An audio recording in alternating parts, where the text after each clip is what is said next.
మీరు tech expert కావచ్చు, medical researcher కావచ్చు, ట్రంప్ గారికి అవేవి ముఖ్యం కాదు.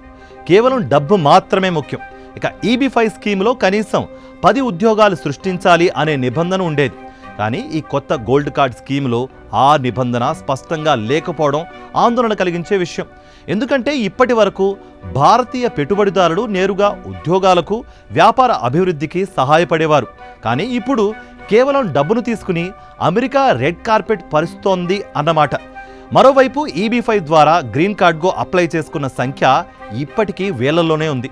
వాళ్ళ అప్లికేషన్ స్టేటస్ గురించి ఎలాంటి క్లారిటీ ఇవ్వలేదు ట్రంప్. ఇటు ప్రత్యర్థి డెమోక్రేట్లు కూడా ఈ నిర్ణయాన్ని తీవ్రంగా వ్యతిరేకిస్తున్నారు. ముఖ్యంగా భారతీయ వలసదారుల హక్కుల కోసం పోరాడుతున్న అజయ్ భూతోరియా లాంటి నేతలు ట్రంప్పై విమర్శలు గుప్పిస్తూనే ఉన్నారు. వలస పాలసీలో కుల వ్యవస్థ తెచ్చినట్లుగా ఉందని ఘాటు వ్యాఖ్యలు చేస్తున్నారు.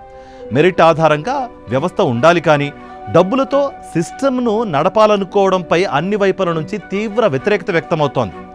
నిజానికి ఇండో అమెరికన్ కమ్యూనిటీ అగ్రరాజ్యానికి ఎంతో సేవ చేస్తోంది. టెక్నాలజీ, మెడిసిన్, బిజినెస్, సైన్స్ ఇలా అన్ని రంగాల్లో అమెరికాకు భారతీయులు ఎంతో సహకారం చేశారు, అందిస్తున్నారు. అయితే ట్రంప్కు ఇవేమీ పట్టడం లేదు. డబ్బున్న వారికి గోల్డ్ కార్డ్ అంట.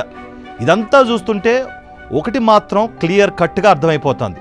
ట్రంప్ అమెరికాను ఓ దేశంగా చూడడం లేదు, డబ్బుతో కొనే ఓ మార్కెట్గా చూస్తున్నారు.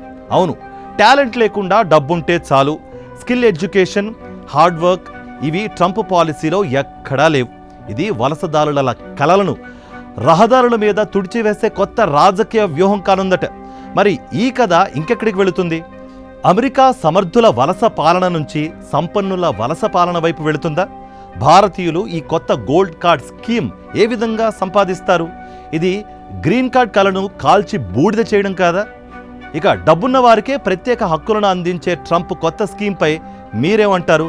మీ అభిప్రాయాన్ని కమెంట్స్ రూపంలో తెలియచేయండి.